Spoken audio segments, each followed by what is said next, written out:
Welcome on in, golf fans. It's your boy Gsluke here with our DFS and betting live stream for this week's Tour Championship. Might sound a little different, might look a little different because we're up here in Atlanta, but stoked to give you guys some boots on the ground action for the Super Bowl of our golf season. And hopefully, you're as stoked as I am to get into all of the action. So, going to talk about what I saw out there, some course conditions, maybe how hard or easy the golf course is going to play, and then we'll talk through the weather report, all that normal DFS stuff that we typically do on a Wednesday to get you ready for all of your exposure. So whether you're playing on Draftkings, some GPPs, we'll talk about how to handle all of those. A little bit of a weird week with only 30 players to choose from. So a little bit of extra stuff that we'll add on that side. And then, of course, for props on Underdog and Prize Picks, because I was able to see the golf course, a lot of added insight that we can talk about there. And I haven't even had time to go out there and enter stuff myself. I was quite literally in the car for most of the day out there on the golf course, and then came over here, checked into the Airbnb, and here we are out here at the live stream. So it's been crazy. We're going to try and keep this one to probably like 45 minutes as I've got a dinner reservation to get to, and I've been up since 2 a.m. So I'm running on fumes already. Going to do our best to keep the energy up for this live stream, but super excited for this week. What's going on? Brant says, greetings, Master Luke. What's going on, buddy? Love to have you down in chat. We got Rev Cloud down there too, also Stosh and Luke. Hopefully you guys are having a fantastic Wednesday. We got Philly Metro down there as well, and the ATL is extremely hot right now. It is unbelievably hot. It was like 95 today. It felt like 105 degrees. That's what I'll say, is that it's going to be very warm over the next few days and probably going to impact some of these players. But let's start it off with a look at the wind forecast, the weather over the first few rounds. Then we'll talk about the golf course when we get to DFS. So I just want to start this off with a look at the forecast, which for the first few days doesn't have that much of note. In fact, over there on Thursday, it's sub 6 miles an hour of wind the entire day. And then if we go to the NEM forecast over here on Friday for East Lake, you're going to see much of the same. It's sub 6 miles an hour for the entire round. And because there's only 30 players, right, there's no way that there would be an AM or a PM wave. You're going to be splitting hairs at best going out there and playing weather. So I think for Showdown, you might be able to find a little something to cook with if you can find like a really windy like set of tee times out there for the rounds 2 through 4. But I don't think for rounds 1 and 2 and for main slate purposes that we really have anything to play off of right here. So that's what I'll say about that. Really, it looks relatively flat no matter which model we look at. So this NAM model, right, it's pretty flat out there for Thursday, right? Maybe a little bit windier later, but once again, it's still only a 30-player spread. This Medio Blue model, it looks flat Thursday, and then it looks relatively calm out there Friday. Icon model, you're going to see a lot of the same when it comes to these weather forecasts. So because of the situation, right, because it's only 30 players, and also because we have such a flat forecast, I don't think it's anything that we have to overthink. So just wanted to go out there, bang that out at the beginning of this live stream. So if anyone has a question about it, they can go back to the beginning and check that out. So what I'm going to do is just hop right on into the DFS side of things, and to start it off with the golf course notes, which I didn't get to see a lot of PGA Tour players practicing. I got to see a few on the range before the content creators went and took over. I also saw a few playing their last practice hole or two, but because I wasn't there at like 7 a.m., it's a 9-hour drive from down there in South Florida, I wasn't quite able to catch as much of the PGA Tour players as what I was hoping for. So this is going to be more golf course based that we talk about here. And in terms of like playing somebody or avoiding somebody because of what I saw on the golf course, that's usually pretty nonsense anyways. It's gone our way a few times. It's gone against us probably just as many, if not more times. So let's talk about the golf course, the far more important aspect, which this is going to be a hot take. I'm just going to get it out there right off the bat. I don't think it's as difficult as some players have said. So you may have seen some of the quotes from players saying that it's extremely firm, that they think it's going to play really difficult or more difficult, I should say, than what they normally have at East Lake. And that's not like I think it's going to play easier per se. I think a scoring average of like 1, maybe 1.5 under par would be what I would expect out there for round 1 scoring average. That's kind of what we saw last year, right? It was 1.25 shots under par. So I don't think it's going to be a drastic change, but with hole number 8 being potentially drivable with the addition of a par 5 on the back 9. It is a par 71 now, right? So maybe the actual scoring average goes up a little bit, but I think the scoring average to par, right, comparing to the par 71, is going to be a little bit better here in 2024. And a couple reasons for that. The greens are firm, like players have said, but you're having a lot of wedges in hand. Like, especially for like the shorter par 4s, it's going to be scoreable regardless of how firm the greens are. It's looking to be warm out there. Ball's going to be traveling a long way. And on top of that, you've also got yourself perfect conditions, right? There's no wind out there. It's supposed to be pristine the first few days. So I think these players are going to get after it. I think, a scoring average of 1.5, maybe even 2 strokes under par, if they give them easy pin locations, is well within reach. So beginning of the week, especially after hearing like the first few interviews, I thought it might play a little bit more difficult. I thought around the green, might have to look at putting a little bit more than what we're used to. But as the week has gone on, and as I was out there on the golf course, watching guys like Fat Perez hit it to 2 feet, Garrett Clark making a birdie out there in hole number 10. It's not like those guys don't have talent. Don't get me wrong. I watch a lot of them. They're all very talented players. But if they're out there making birdies, I saw the leaderboard. I wasn't able to stay the entire time. I stayed for like the first like 3 holes out there for the beginning group. It's not like they went out there and torched it, but a lot of them are -2 right out there at this stage of the event. And I think might even have one that got to -3 over 8 holes. A PGA Tour player is going to go out there and do a lot better than that, you would think. I think that there's 4, maybe even 5 under par rounds out there on the back 9. In the front 9, though, I think it'll be a little bit stiffer. Hole number 1 will be harder. Hole 2 probably harder than what it was in 2023. You've got 8 that's easier. It's about 50, 60 yards shorter. You've got a few other holes. What's the par 5? Par 5 6th, I believe, out there that plays up the hill. It's still only about 520 yards. So there's going to be birdie looks out there in the front compared to what you saw with these slap dicks, right? Shooting like -2, -3. You have to think that -4, -5, maybe even -6 is out there on the backside. So I've changed my tune a little bit. Again, I think seeing the slappies this afternoon go out there and shoot some low scores really changed my opinion of this golf course. It's still going to be firm, don't get me wrong. Front pin locations, I think that would be the one real red flag. Front pins are going to be hard to access. So if they go out there and they give them all front pin locations, good luck. They are going to have a hard time with that. But any mid to back pin locations, they're going to have no issues with. I mean, a mid pin location, a back pin, you land it 5, 6 yards short, they're going to be next to the pin all day, especially if they're hitting out of the fairway and they have spin on the ball. I don't have that many worries out there with the field. In fact, even if you're playing out of that Bermuda grass rough, if you're a long player, if you've got a high apex height, beginning of the week, I thought those guys were dead because of how firm the greens were. Not so much. You're going to have enough wedges in hand. If you can par some of the longer, harder holes like hole number 1, and then go out there, take advantage of holes like 6, 8, 10, 12, 13, 14, 18 out there on the back 9. Back 9 has like 5 birdie holes out of the 9 holes that you're playing. You're going to see guys take this place low. So I don't think it's going to be like record scoring. I mean, if it were to rain, good night, Irene, they'd go out there and absolutely torch this place to death. But I still think you're going to see those -5, -6 rounds. So I just want to set the tone there before we start talking about plays, because that kind of changes our thought process. If we thought it was going to play super difficult, like almost like US Open kind of conditions, I heard a few people say that out there on Monday. I just think that's overdoing it a bit, right? I think it's going to be firm. It's not going to be a birdie fest by any means, but you're going to get a lot of birdie or better upside out there. You're going to have those -4, -5 rounds. And in the grand scheme of things, that changes up our strategy for large field GPPs. Rather than going out there and trying to hold on for those placement points, which will matter at the end of the day, but aren't as big a deal if there's going to be a lot of low rounds out there, your other 4, maybe even 5 spots, right? You're going to need the winner out there in the large field GPP. They're going to shoot a low score and they're going to get those 30 placement points. But the other 4, maybe even 5 spots in that lineup could very well be guys that just made 20 birdies on the week. It might be a guy that's starting an even par, like a Justin Thomas, that goes out there and gets to that 20 birdies. A Sanjay at 7,500 that goes out there and gets to that kind of birdie mark.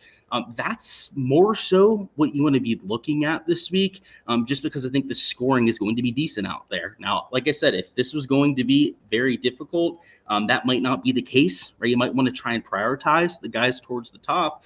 But over 4 rounds, you're going to see so much leaderboard volatility out there with the guys with starting strokes. And by the time we get to Sunday, right, it won't be the case for Thursday. If you go out there, you stack the guys at the top, you're going to be winning all the money out there at the beginning of Thursday. By the time we get to Sunday and you have these, nuclear low rounds, those are going to be what you have to go out there and take anything down of consequence. So that's what I'll say about the GPP strategy this week is, leave some salary on the table. I would say, right, 30-man field, it's going to be hard to get different.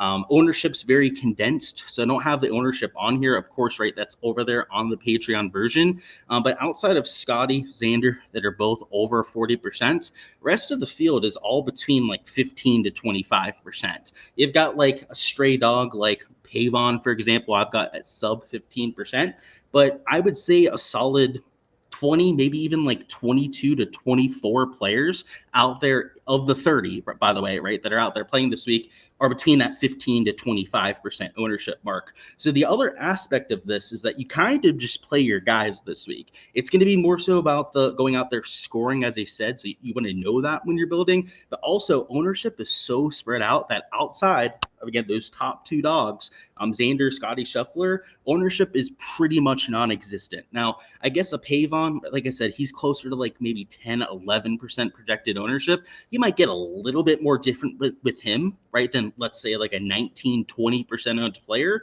But, if you do that in every spot, right, you're taking 20% owned guys in all 6 spots, then you might have an issue. But if you're mixing in a 25%er, somebody that's like 12 to 15% down low, that's the exact kind of lineup that you want to build this week.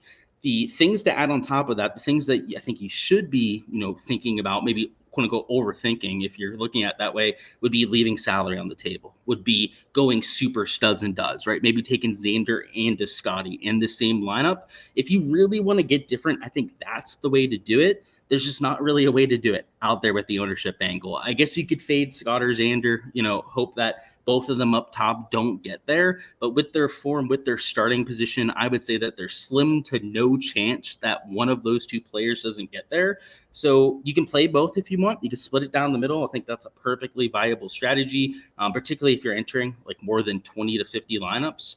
I also going out there playing one of the 2, right? Maybe locking one or playing them in like 60, 80% of lineups.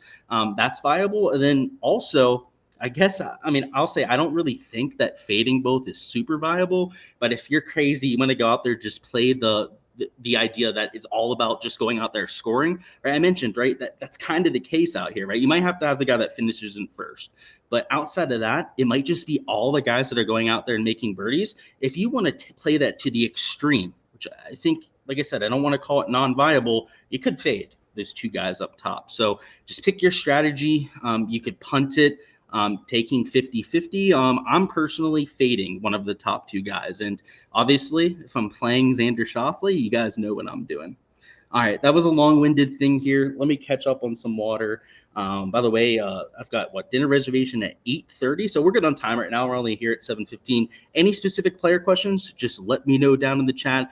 Any questions about the course, I'll field all of those as well. But what we're going to do here is just talk through some of the guys that I'm getting to. Of course, right, I talked about a few over there on my DFS preview already, but a few that I want to add on top of that. And we're also going to talk about some of the ownership trends out there from range to range. So it's not particularly interesting on the ownership side, right, outside of Xander and Scotty, but I'll at least point out maybe some of the super high-owned guys, or at least relatively high-owned guys, and the guys that are maybe super low-owned, right, your diamonds in the rough per se. Where we at? What's going on, Barry? So what's up, Luke? Liking the top 10 Tony this week. Like what you're doing there, a little alliteration with the top 10 Tony. And it's a new course. He's got the high ball flight. I am not against it. Decky should be the safest play this week, right? Yeah, I could see the sarcasm out there in your comments. Not a safe play, but he's still got upside. I mean, if he plays, I'm assuming that his health is going to be there. So you're going to be sweating the fact on whether he even hits a tee shot. But if he hits a tee shot, he's out there playing, I'd feel pretty good about it. So, yeah, far from safe, as I'm sure you know, Brant. but definitely in play, I'd say, especially like 30-man field like this. Especially somebody coming in with the form that he has. He's like top 2, actually might even be number 1 in form. Crazy stuff for him. So on a Mark, this format suits Rory. I agree with that. Seems to loosen the shackles for him. I think especially if he's not playing from like -8, -10, I think that's even more advantageous out there for Rory. And the one thing I'll say about him too is that a very firm golf course is going to benefit him. As I said, those high ball hitters are going to have a much better chance of making birdies. And on top of that, even if he misses fairways, he has the kind of ball speed, he has the kind of apex height out of the rough to still go out there and attack pins. And that's the one thing I noticed out there on the golf course. That combined with the Creator Classic scoring. But I saw a few guys. I think Russell Henley was when I saw him out there on hole number, it was 10 out there that he did this. Ended up hacking it out of the rough to like 5-6 feet. And the pin was the same one as the Creator Classic, so it wasn't a terribly difficult one, but it was tucked just over a little corner. So it wasn't like he had a whole ton of room to work with. And even out of the rough, he still got the thing to stop 5 feet next to the hole. So, yeah, Rory, by the way, is like, I mean, obviously Henley's, he's not really a high ball hitter. He's not known for that sort of thing. If Henley was able to do that, Rory can do that with ease. I mean, that would be like an easy shot for him, right? What's going on, Chase? Do I think there's merit to fading Scotty and Xander? So yeah, I kind of gave my thoughts on that one already, so I probably answered it for you. I think that there's credit to it. Like you could do it. In theory, you're probably getting too cute. I mean, if we're being honest, both of those not getting there is a sub 10% outcome. I mean, one of those two getting there is probably going to happen at least about 90% of the time. But if you know that and you're going to use that as like your one piece of leverage, I don't think it's out of play. I want to say. Now, I'm not the biggest believer in that sort of thing, but it is in play. Do I have any thoughts on Matsuyama? Very risky. I think he fits the golf course in theory, has a high enough ball flight for me. Also, at these kind of greens, the ones that kind of slope like this a lot, you have to have a lot of creativity around the green at this golf course. That plays into his hand as well.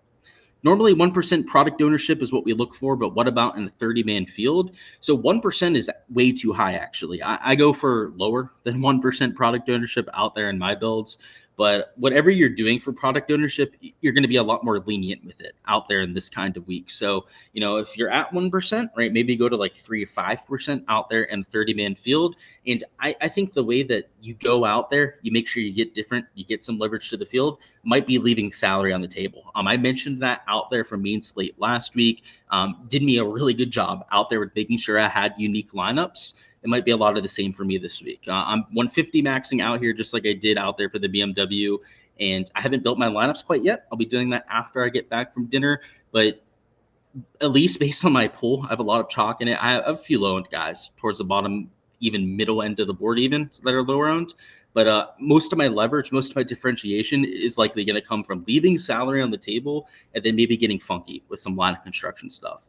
And then also, how do we approach the placement already assigned? So kind of like a Sunday showdown round, right? You have to consider it. It's something that is going to play a factor with how the slate plays out, but it's only one round, right? And they're only starting with those kind of strokes. So compared to Sunday showdown, you could argue that it means even less out there from the starting strokes position. However, you've got Scotty at -10, you've got Xander at -8. It hits a little bit different when it's those two players. What is the money implications for the guys this week? Particularly asking for Hideki. So I'm not sure if he'll get paid if he hits a tee shot and then withdraws. If he withdraws before he tees it off, I don't think he gets paid. So there's a chance that he goes out there, he hits a tee shot, and then he withdraws. That would be if he got paid in that circumstance. If he withdraws and he's not going to get paid either way, then obviously that doesn't change things. So yeah, I don't have the answer for you, unfortunately, but it could be any one of those scenarios. And Kep says, thanks, Luke. You're the man. Appreciate that, man. All right, let's talk through some of the ownership stuff on here and some of the plays that I wanted to add on as well. If there's anyone you want my take on, just let me know down in chat. As I said, I didn't see a lot of players out there because of my timing, but I did see a few. So if you want my thoughts on a player, if I happen to see them, I'll let you guys know.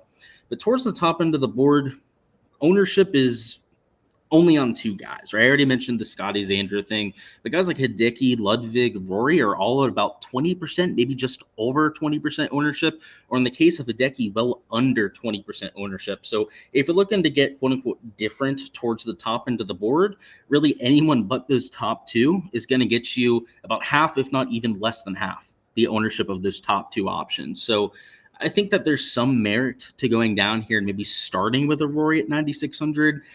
First off, it's super cheap. It gives you a lot of flexibility with the rest of your build out there.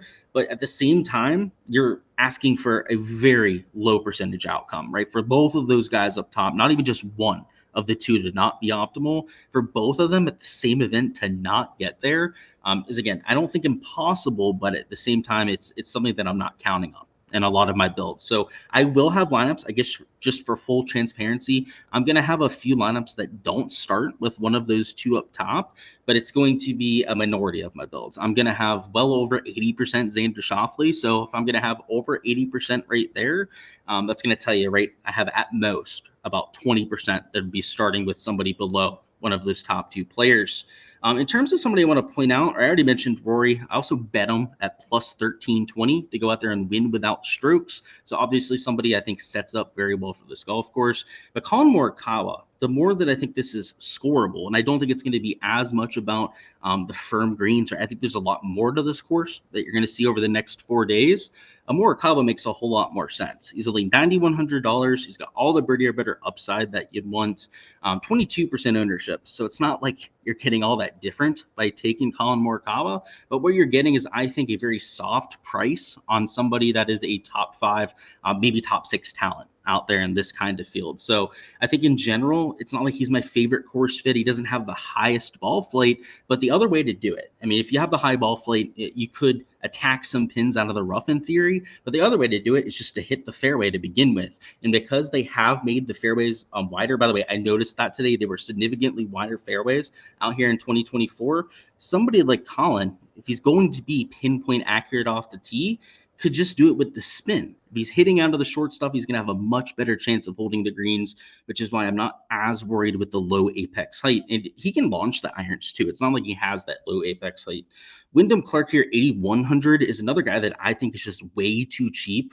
$8,100 for somebody that is the number 2 birdie maker in the field, and is above Xander Schauffele, by the way, out there in that category, is the kind of guy that can putt really well on these Bermuda grass greens. Lately, ball striking has been a lot better than the flat stick form, which is a little bit off brand, but if anything, very encouraging out there for his future prospects. Another guy that I'll mix into lineups. If I thought this was going to play super difficult, if I thought it was going to play, over par for a scoring average, I probably wouldn't want Wyndham Clark. But if I think it's going to be about average difficulty, if not maybe even slightly easier than your tour average course, then why not give myself a little bit of Wyndham?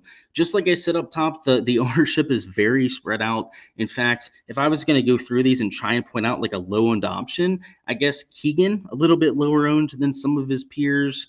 I suppose a Benny Ann is a little bit lower owned than some of the other guys around him, but almost everyone is in that 15 to like 24% range. So it's kind of just to play your guys, right? If you want to go out there, take a chance on somebody, whether it's Bermuda putting, whether it's form, whether it's even course history at East Lake, trying to look at that. Probably not a big deal because of all the renovations, but whatever the case is, you kind of just play your guys in this week. So if it's your modeling, if it's the projections, if it's the tout site that you're following, I hate to say it, but with ownership so flat, even the high-owned guys, right, aren't that much higher owned than your quote-unquote pivots, to where you have to play the game theory game as much. There's just not as much opportunity to go out there and get that leverage. So that's what I mean by like play your guys. Like if you're modeling your projections are really popping on a specific player, this isn't the kind of week, in my opinion, that you have to talk yourself off of them. There are ways like leaving salary on the table, like I said, getting funky with your lineup construction that you can use to artificially get different on this kind of slate. Then the last 2 guys I'm going to point out here would be Justin Thomas first here at $6,800. And then we'll talk about Tom Hoge here in a second as well. But JT, player with a high ball flight, a very aggressive, high birdie percentage player, has been very inconsistent in 2024, yet is still a top 20 birdie maker out there in birdie or better percentage. So, and that's despite him having maybe one of the worst putters out there on the PGA Tour. And if there's one surface where he's a lot better than his other surfaces on the PGA Tour, it's Bermuda grass, where you can see he's still a slight negative out there for his career, but he loses slightly less strokes out there compared to his other surfaces. So you can see, right, he's a little bit better than a third of a stroke per round better on Bermuda grass, which doesn't sound huge, but for him, right, if he's missing less of those 4 to 8 footers out there for birdie, he could be a lot more viable in this sort of event. So he's super cheap. I mean, $6,800 Justin Thomas. He's starting with 0 starting strokes. So truly one of those guys are going out there and just hoping has birdie or better upside. But because the course is playing a little bit easier than what I thought it was going to play before, these kind of guys are even more viable for this kind of week. Then the last guy I want to talk about is Hoagie, as I mentioned before, who's $6,100. He comes in as a top 25 birdie maker in this field and is coming in with stellar iron play. And just like Justin Thomas, it's not like he's great out there on the surface. In fact, right, he loses about 2/100ths of a stroke per round out there on Bermuda, but that's about 0.56 strokes better per round than what he's done over his last 24 round baseline. So beginning of 2024, Tom Hoagie was lighting it up on the greens. You had some West Coast POA that maybe helped him out. He tends to like that surface. And then also down in the Florida swing earlier in 2024 is when you play on some Bermuda greens. And of course at East Lake, it's true, I believe, Tiff Eagle Bermuda grass that are playing on here in 2024. Tom Hoagie is a lot better, at least on Bermuda grass for his career, than what we've seen from him lately. So the ball striking stats have been fine. I think, the apex height, it leaves a lot to be desired, but just like a Colin Morikawa, if he can go out there and hit a bunch of fairways, I don't worry about that as much with an elite tier iron player like a Tom Hoagie. So down low, hopefully it gives you an idea of the sort of players that I'm looking for. Birdie or better percentage has moved up a lot in my consideration this week. And then just regular old iron play. I think that you can still go out there, access some pins. I was really worried that this was just going to be an around the green fest if the greens were as firm as at least what the players were kind of bitching about, but they're not nearly as bad as I think is what you would expect after hearing some of the player quotes. And as such, guys like JT, Tom Hoagie, elite level iron players, I think can go out there and throw some darts at this kind of golf course. Like I said, far from soft. There's still very firm complexes out there, but I don't think it's the end of the world out there either. Like, you're still going to have a chance to hit it to 5 to 8 feet. Not saying that JT or Tom Hoagie are going to make those putts, but maybe they'll make a few more this week because they're out there on Bermuda grass. So hopefully it gives you an idea of my exposure for this week, and we'll catch up on any specific questions if you have any. And if not, we're going to talk through a few lineups together, some lineup construction thoughts, build a lineup or two, and give you a little bit of an idea on that end. Do you have any thoughts on Shane Lowry? So he's accurate off the tee. You like that. He's got low apex height, which can be problematic at a firm golf course. Now, at a link style setup, it'll be firm there, but you can play it along the ground. You can't really do that at this kind of golf course. So I worry about that aspect with Shane Lowry, but very accurate off the tee. He's a top 10 accuracy player out there in this kind of field. So he'll be able to spin the ball, especially if he's having a good driving week. So I don't think he's out of play, but the apex height thing, I don't think it's like the end all be all, but it is a little knock on a player like that. It seemed like Hovland was wild off the tee last week. What was his driving accuracy percentage? He's actually been a lot better off the tee recently than what he was in 2024. Maybe last week, right? You're right. He missed a few more fairways than what he's used to. But in general, Michael, his ball striking lately has not really been the problem. It's actually been the putter, at least over like the last 3-4 events, that has been a little bit inconsistent out there for Big Dick Vic. So I've got to say, this golf course before the renovation set up really well out there for his game. We'll have to see after the changes if that is still the case, but yeah, off the tee, he's actually been a little bit better than you might expect recently. Let me bring up Draftkings. Let's build one lineup together to give you guys an idea of what we're doing over there. And by the way, if you haven't already smashed that like button, go out there and do so. Help get this out there to even more people, this boots on the ground information. And let's have ourselves a week. So we're just going to build a lineup here together. We're just going to talk through kind of my thought process when going through one of these lineups. This will be for the large field GPP. So this will be for one of like the big $5, big $25 25, big 50 cent if you're, on those kind of stakes for this kind of week, and how I'm approaching that kind of contest. Because as I said, ownership, outside of those top two, it is really concentrated. It's like I said, it's not really spread out there with the rest of the field. So if you're going to get different, you're going to try and get some leverage this week, or try and make sure you're not duplicating yourself with other people. You're going to have to do it out there with leaving salary on the table, right? That lineup construction aspect. So we'll focus on that. But as I said, right, smash that like button if you guys haven't already, and let's get ready to build a lineup here. I'm going to plug in my phone real quick. I'll be right back. I need this to be charged so I can use my Uber here in a few minutes, and we'll build a lineup together. So 1 second.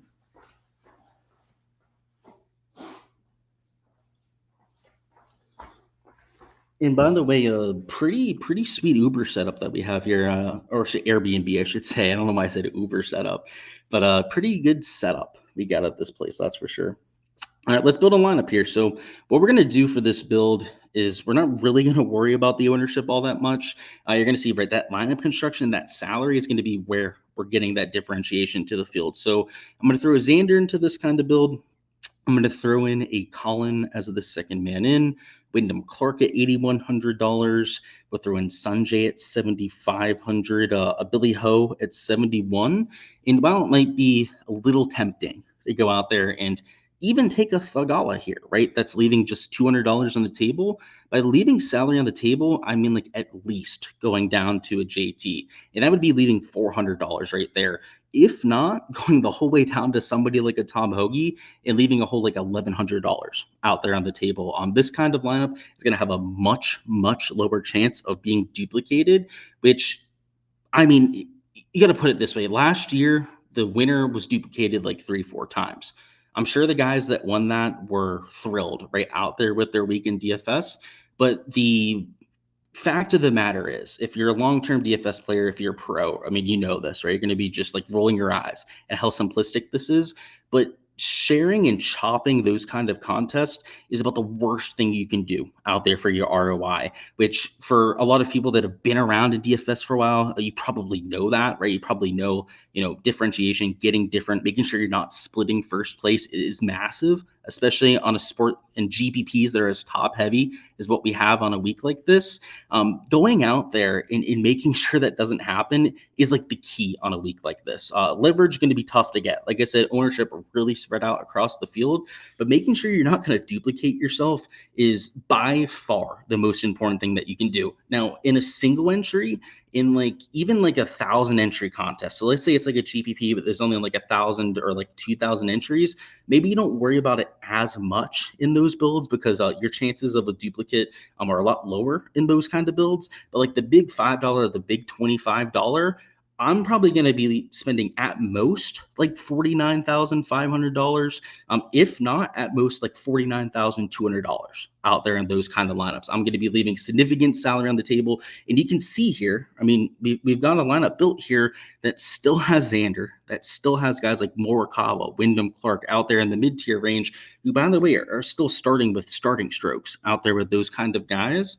And we have $1,100 left on the table, and we still have guys like Tom Hoagie as our cheapest man. You can easily build these kind of lineups and still have lineups that are projecting very well out there from their projections. So that's what I'll say about building this week. I can't give away too much, right, as I'm still playing against a lot of you guys out there. But I think that's the best way to approach this kind of week. It's just like the BMW, right? I mentioned the same kind of strategy last week, but it's even more so the case with just 30 players to choose from. With 50 players, it was tough to get different.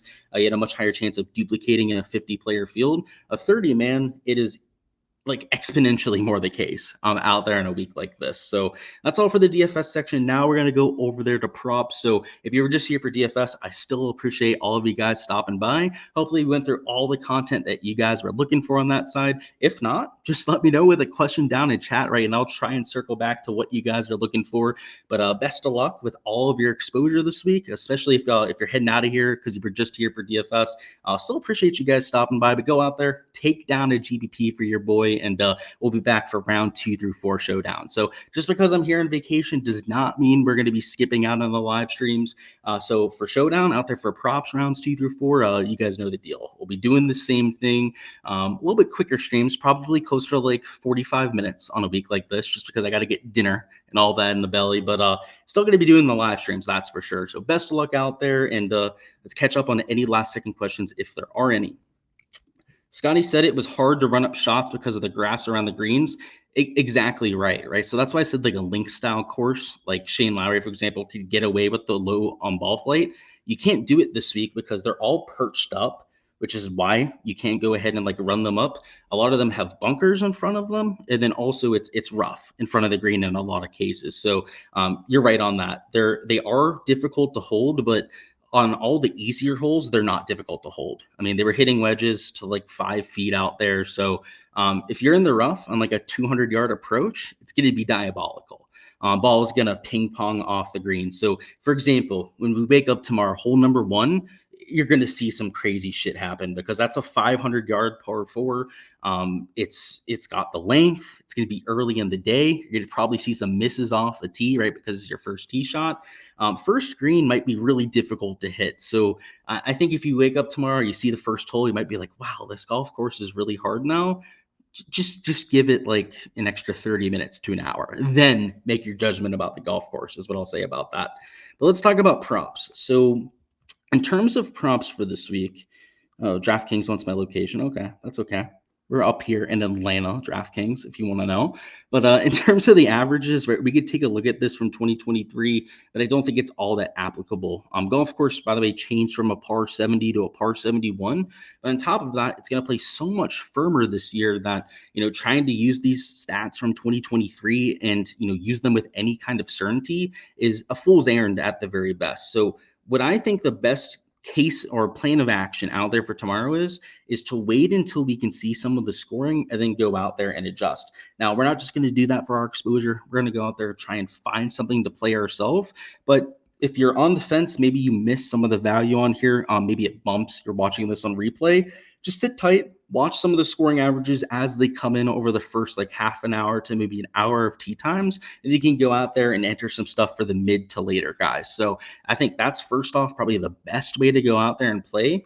But based on what we've seen, I think the best place to play if I was going to play right now would be underdog, and it would be to try and find some positive stance plays. They've got some guys at 4.5 birdies that I think are in play. Unfortunately, a lot of them do have a 0.9x multiplier. And then the strokes board here on underdog is 0.5 to, I think it's like 0.5 or 0 strokes higher than a lot of these other prize picks lines. So if I think it's not going to be as bad as kind of what the players were hyping it up to be, then the place to play would be over here on the underdog side. Now, that being said, the only props that I've actually entered at this point, like I said, I still haven't had time to completely react to the board after getting off the golf course.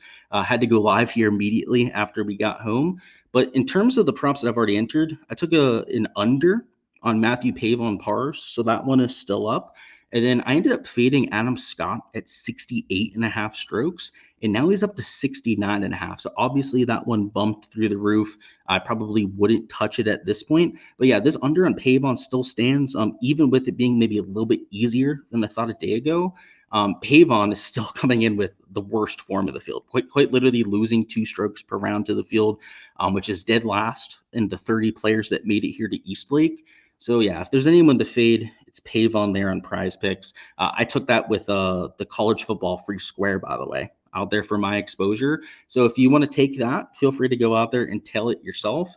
But an underdog is, I think, probably where I'd want to get my exposure as of this very second, right? I entered that prop with Pavon yesterday, but after what I saw today, -2, I think, is a very realistic score for like your top tier players.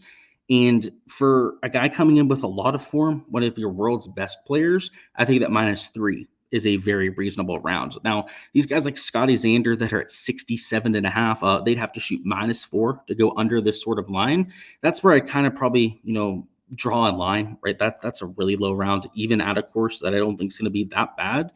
But these guys at 68.5, like for example, like a Hovland, a Cantlay, a Morikawa especially, I'd say at like 68.5 strokes, There's not a bunch of sportsbook line value out there on their unders, but I don't think that they're the worst leans. So I haven't entered any of these myself. I'm going to have to see what I get to over the next few hours. I'll be looking at the board while I'm out there at my dinner reservation, but I'm thinking there's going to be some unders that I play.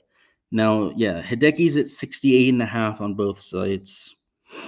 I think the main ones that really stuck out is maybe even this Horschel under 69.5.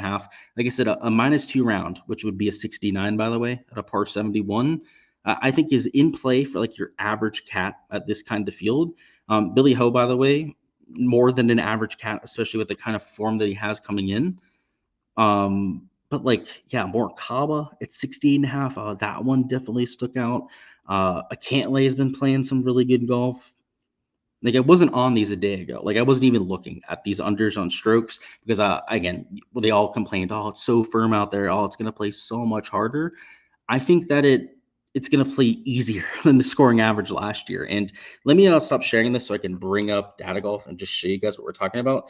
Scoring average from last year. Again, granted, it's a par 70 last year. It'll be a par 71 this year. So that's going to be part of this change, of course. But the scoring average last year was 60.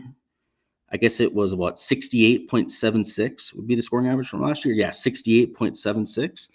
I think it's going to be like a 69 scoring average, which in terms of raw strokes might be slightly harder than what we had for last year, but that's -2 as compared to -1.24. So it's not like I think it's going to play hard by any means out there. So that's all I've got for props though, guys. As per usual, right, all of my exposure is going to be posted over there on the Patreon page. So just like the spreadsheet that you see that was censored on here over there on the Patreon, that is of course posted completely uncensored out there for you guys to see. It includes my entire player pool, by the way. So yes, I do give my patrons my entire player pool out there for any given week. And over there on the prop side, I give out every single slip that I'm playing. So not just like a list of the props that I like, but actually where I'm putting my money. So, and if I decide to go bigger on a certain prop, right, I'll mention, that I like something a little bit more. I'm all over there on the prop side. So make sure to check that out if you guys want all the different props that I'm entering. But I think most of my exposure is going to come after we see some of the play tomorrow. I'm going to see what these PGA Tour players are going out there and posting for scores. And I'm probably still going to enter some stuff tonight, right? Maybe it is this Morikawa under, maybe it is a Cantlay under. We'll have to see, right? What I end up getting for my exposure. But I think most of my money, and especially like the big dollar stuff that I'll do, will probably be after we see the golf course a little bit. So I think if there's anything to leave you guys with, it's that. It's to play it smart on a week like this. Just don't take unnecessary risks, right? Go out there, wait till we have the information to work with. If you want a little bit of a sweat, right? We went over a few options. You might want to mix in for a little bit of a sweat, but wait for the heavy duty stuff until we really know what to expect from the course. So that's all I've got. Let's catch up on the chat and then hop on out of here.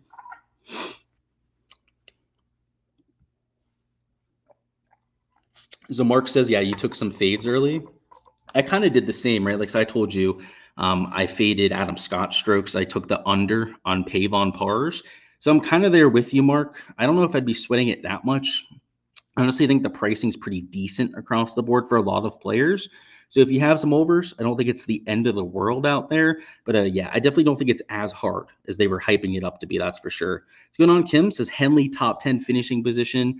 Yeah, so it's essentially finishing in the top third of the field. I think that's a pretty fair line, if we're going to be honest. But he is coming in with some good form. What's going on, Antonio? Hopefully you're having a solid evening. Unfortunately, we're just finishing up the live stream. I've got a dinner to get to, but hopefully you have a good week, man. Hopefully you're having a solid night. And then Kim also says, do I have any fades for like the 5 birdies on Prize Picks? I actually think the birdie average is going to be over 4.5 per round. So, the guys they have at 5 are guys like Hovland, Rory, Scotty, Xander. They had up there at 5 birdies at one point. I don't really like fades on those guys because they're better than average players. And I think the birdie average is going to be at least like 4.5 birdies, if not even a little bit higher than that out there for the field. So maybe not my favorite. Of course, 3B says, thanks, Luke. Keep killing it. Thank you for stopping by, and I absolutely will. Jason says, hey, man, what do I think about some of the bogey props? So my favorite, Jason, if you're just joining us, would be the under on Pavon pars or better. So that's on Prize Picks. That's a 2.5 bogey line, essentially, out there for Pavon. I think for like the elite tier players, you could even look at some unders on bogeys, or some overs, I guess, on pars or better. But somebody like Pavon that is just in such shit form, that's the kind of guy I'd be looking to fade. So kind of depends on the player, Jason.